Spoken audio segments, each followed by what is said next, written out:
Good morning, everyone. The topic of my discussion today is enteral dosage forms. Means the dosage forms which are taken orally and they reach the stomach and then they get absorbed. Now, enteral dosage forms. First of all, I will discuss drug dosage forms. It is the form in which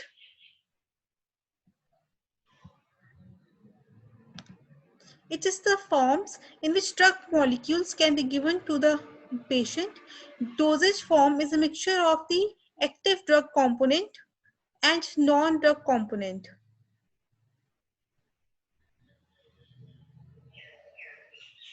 Non-drug component can be excipients, vehicles, flavoring agents, and preservatives. This drug dosage form is that dosage form in drug molecules they get mixed in together, and in the presence of the active ingredient and the non-drug component, it gets mixed together. And in addition to this active ingredient and non-drug component, this non-drug component is excipient. Excipient is the additional vehicle which gets added to improve the taste or shelf life or palatability or dissolving of the drug molecule. Vehicles, these are the liquid phase in which the drug molecules get dissolved. Flavoring agents are the agents which are added to improve the taste, and preservatives to increase the shelf life of the drug. We add the preservatives. Means these are the drug molecules which are added and and the non-drug component is added and they form the drug dosage form which are oral dosage forms. Now advantages of oral preparation is it is accurate stable dose of drug is given, stable dose of drug is given, self-medication is possible in oral dosage forms, and most of the medicines are available in this form. In oral dosage form, most of the medicines are available, and relatively this is inexpensive. Relatively, this is inexpensive. Disadvantages is in the nauseating and in the vomiting patients, and in non-cooperative and in children and in unconscious patients, oral dosage forms are not helpful. Some drugs lose their effectiveness when mixed with gastric secretions. Means when the patient takes the drug orally and it reaches the gastric secretions and food is there in the stomach, they get their effectiveness get reduced. Or when there is hepatic first pass metabolism, that is when the drug reaches the from the stomach, it reaches to the liver. There is uh, there is metabolism, and thus the effectiveness is reduced. The onset of action is delayed, thus cannot be used in emergencies. The onset of action, because it has to be taken from the mouth and then it reaches the stomach, and then it is absorbed there to the liver or to the small intestine. So the onset of action is delayed and it is not given in emergencies. Highly compressed tablets and soft shell capsules can pass unabsorbed through GAT. Means highly compressed tablets are available and soft shell capsules are available, and these can pass unabsorbed because highly compressed means they will be more compressed, and soft shells these cannot be absorbed from the GAT, so they pass unabsorbed through the GAT. Now, oral dosage forms, these come in two forms, solid dosage forms and liquid dosage forms. In the solid dosage forms, I will discuss tablets, capsules, and powders. And this tablet is the solid dosage form prepared from powders. Means it is prepared from powders. From the powders, it gets compressed and sometimes by molding. It gets compressed sometimes by molding. It compressed together. Dry powder particles they compress together and they're molded together to form the solid tablets. And these tablets, again, according to the time of release, they can be dispersible, extended release tablets, or repeat action tablets. Dispersible tablets are the tablets which disintegrates within minutes. They disperse inside the uh, uh, mucosa. When we take the dispersible tablets, it has the rapid action, and these are in the oral mucosa. They get dispersed immediately, and these are absorbed directly from the buccal mucosa. These are disengaged within the minutes. They have the better bioavailability because they do not have the first pass metabolism. They are absorbed directly in the oral mucosa, so they will have the better bioavailability. Most of the drug will be available in the uh, uh, active form. without any metabolism. They will have rapid action and useful in pediatric and geriatric patients. In pediatric patients, in children, it is very useful. In elderly, in geriatric patients, it is very useful, as there is difficulty in swallowing in the geriatric and pediatric patients. So these they get dispersed immediately in the oral mucosa, so it is very helpful. Dispersible tablet is the Dispirin or aspirin, which is the antiplatelet, antipyretic and anti-inflammatory drug. This is the Dispirin, an analgesic drug. This can be used as the dispersible tablet. Next is extended or slow release tablets. Releases medication in a predetermined manner over an extended period of time. Means this releases the medication in a predetermined period manner.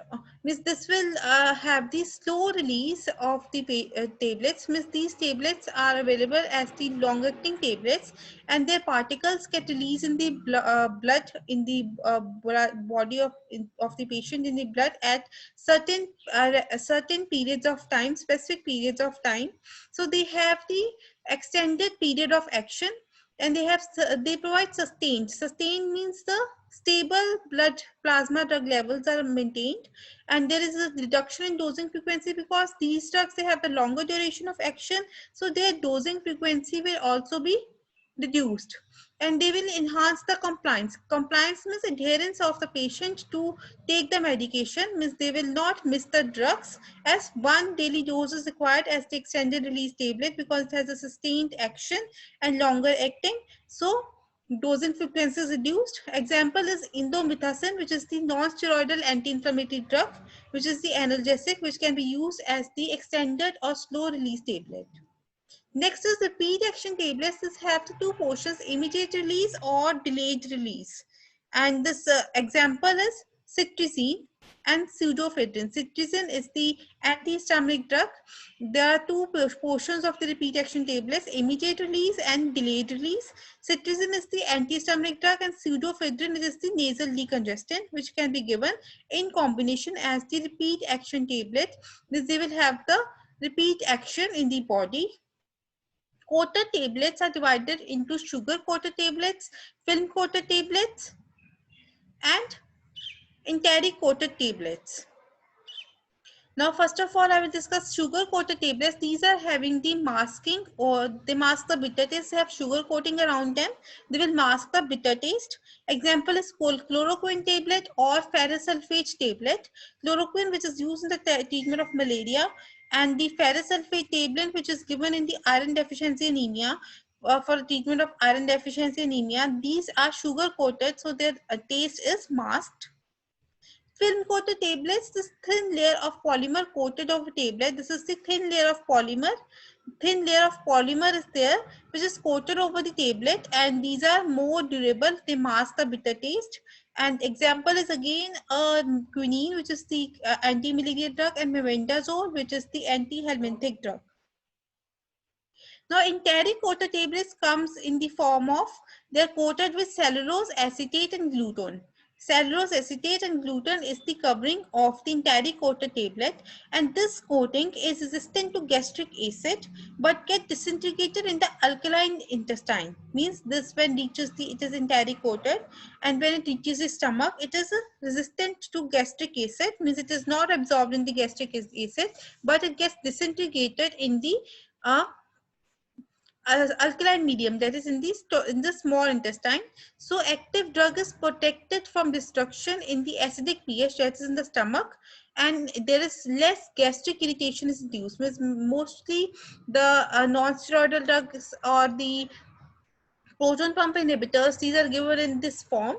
They are resistant to gastric acid, so gastric irritation, which is caused by the non-steroidal anti-inflammatory drugs, is avoided when given in this enteric coating form, and this active drug is protected from destruction.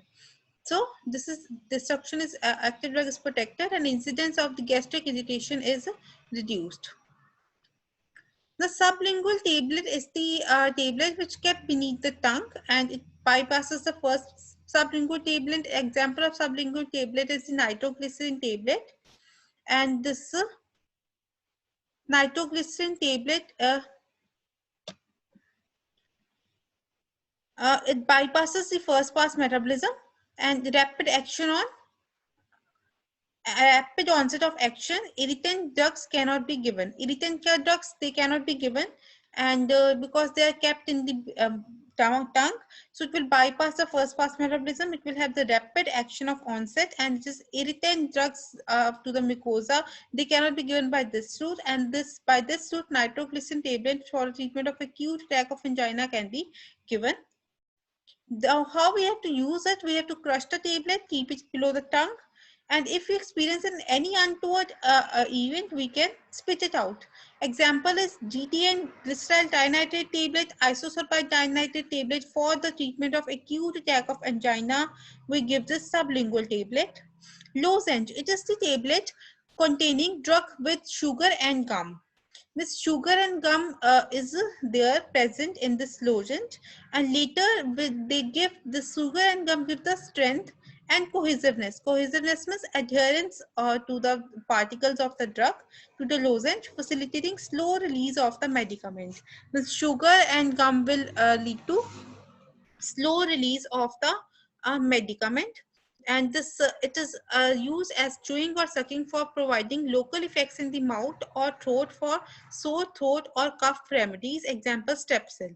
This is the it is used for chewing and sucking for local effects in the mouth and throat for sore throat and cough remedies. And this lozenge is known to have the demulcent effect. Demulcent effect is anti-inflammatory effect, which will have the anti-inflammatory action on the surface of the pharynx, pharyngeal mucosa, and this will reduce the redness and it will reduce the inflammation of the sore throat of the throat, and this will be helpful. Example is low Strepsil. This is having the scuff drops available. These are having the depressant action.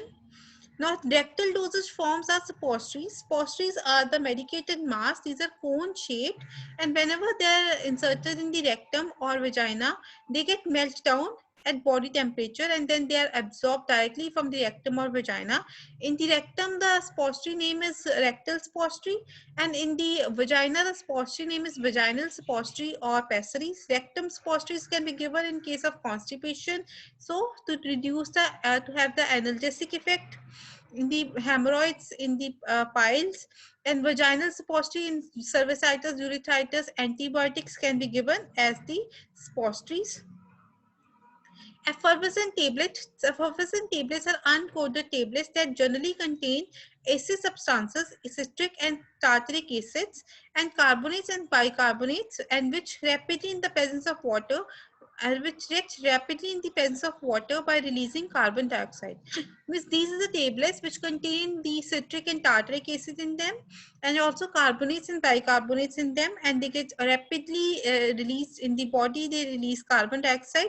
Effervescence will be produced, and these are intended to be dissolved or dispersed in water before use, providing they have a rapid tablet dispersion and dissolution and a pleasant tasting carbonated drink. Can also be the effervescent tablet. They can be used by the pleasant tasting carbonated drink. Drop drug into water, let dissolve, enjoy refreshing drink. This is how effervescent tablets are given. Chewable tablet, they are tablets that chewed prior to swallowing. They are designed for administration to children. Example, vitamin products.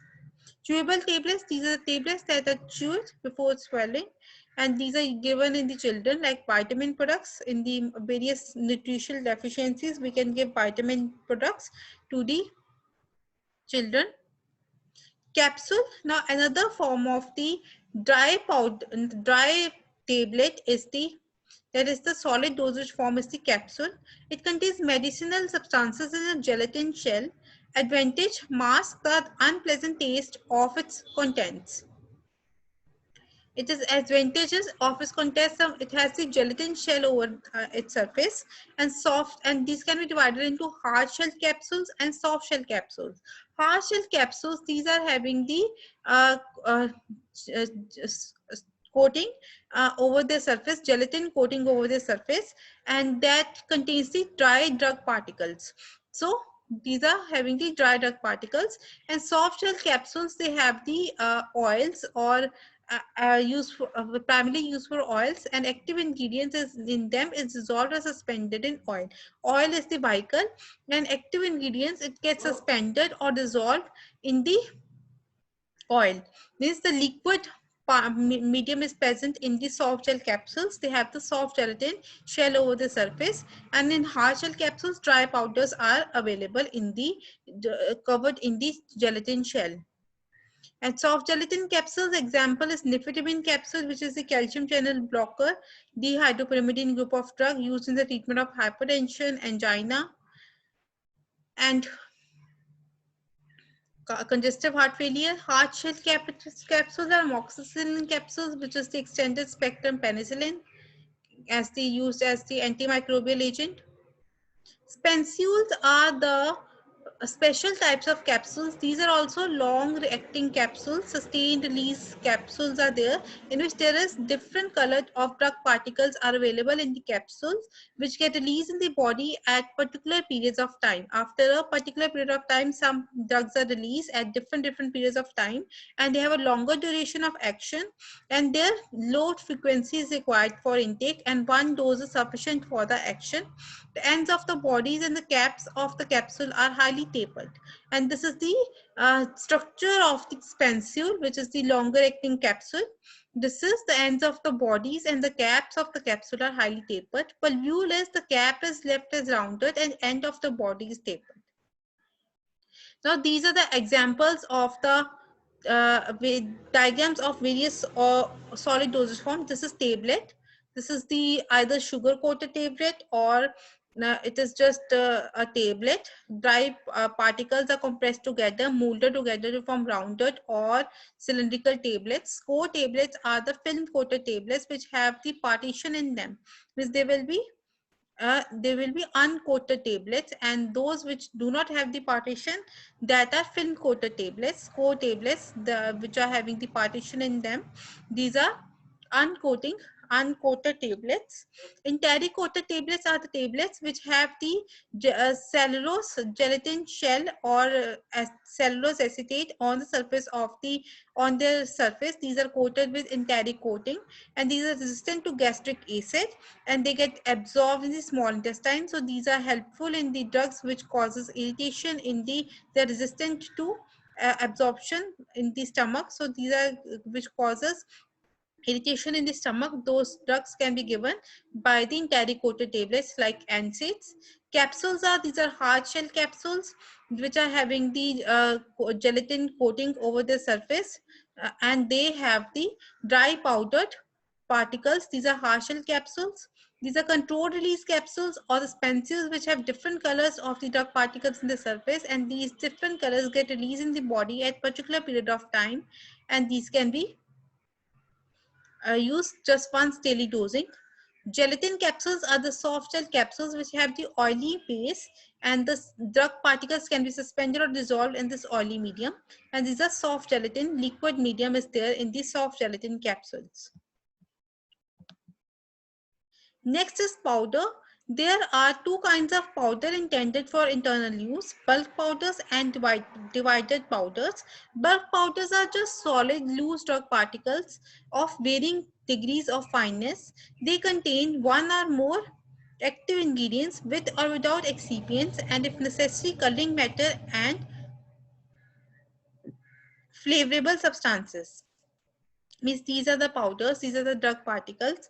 They may contain the active ingredients, and they may also contain the excipients, like the added substances, which will lead to improvement of taste of the drug particles, and also increase the bitterness and palatability, and also uh, the shelf life is increased. And this, or they may also contain the coloring matter and flavoring substances like ORS powder. Divided powders are single dose presentation of, these are eno powders. Bulk powders are eno powders. Divided dose are, these are intended to be issued to the patient as such, to be taken with water. These are available in sachet. They contain different ingredients of the powders like ORS, oral rehydration salt, and they can be taken with water. In the previously boiled water and cooled water, they can be taken. Now, liquid dosage forms can be solution or suspension, syrups or elixirs.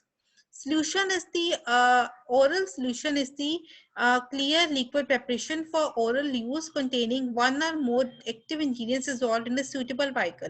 These active ingredients are available. They can be dissolved in the suitable vehicle, and these are dissolved. Emulsions are when these can be of two types. The drug particles are dissolved in suitable liquid phase is the solution, and when the two immiscible liquids are mixed together, like in oil in water emulsion or water in oil emulsions, and they can form the emulsions. Or when there is the drug particles, they do not get dissolved but they get suspended in the liquid medium, that forms the emulsion. Suspension is when the drug particle is not dissolved, but it gets suspended in the liquid medium. That is suspension. Oral suspensions, they're dispersed, and before taking the suspension, we have to shake the drug bottle to have the uniform uh, to have the uniform availability of the drug. And this is suspension which remains sufficiently stable to enable the correct dose of to be delivered. To deliver the correct dose, we have to shake it. The suspension has to be shaken for before intake of the drug. The syrups are which contain sugar in them or sucrose in them, and these are flavored syrups. They are the concentrated aqueous solution of the sugar, and these are given to mask the undesirable taste. Elixirs are which have the alcohol, that is ethanol or sucrose, together as the vehicle, and these together with antimicrobial preservatives may be available. This is the flavored clear liquid oral preparation which has ethanol or the sucrose as the vehicle, and it is pleasant in taste. Elixir. This is the liquid oral preparation prescribed for relief of the cough, and this it has the high proportion of syrup and glycerol. This we have to keep in mind. It has the uh, high proportion of syrup and glycerol, and this has the demulcent action. Demulcent action is it has the anti-inflammatory action. It reduces the redness of the pharyngeal mucosa, reduces the inflammation of the pharyngeal mucosa. So this can be given in case of sore throat in the as the cough solution. Also it can be given. Oral drops, these are available in the drops form like polio drops. These are the liquid preparations of oral use. These are available in solutions, suspensions or emulsions. In the emulsions, it can be available like two immiscible liquids are mixed together, that forms the emulsion. Suspension is when drug particle is suspended but it is not dissolved, and solution is when drug particle is dissolved in the vehicle in the liquid medium. So these can be available in these forms. Gargles are, these are the aqueous solutions used in the prevention of treatment of throat infections. For the treatment of throat infections, they are the aqueous solutions used in the prevention or treatment of throat infections, and these can be available in concentrated solutions with directions for the patient to dilute with warm water before use, and mouthwashes for the oral hygiene or to treat the infections of the mouth. There are mouthwashes available. Now this is all for the enteral dosage forms. Hope you understood.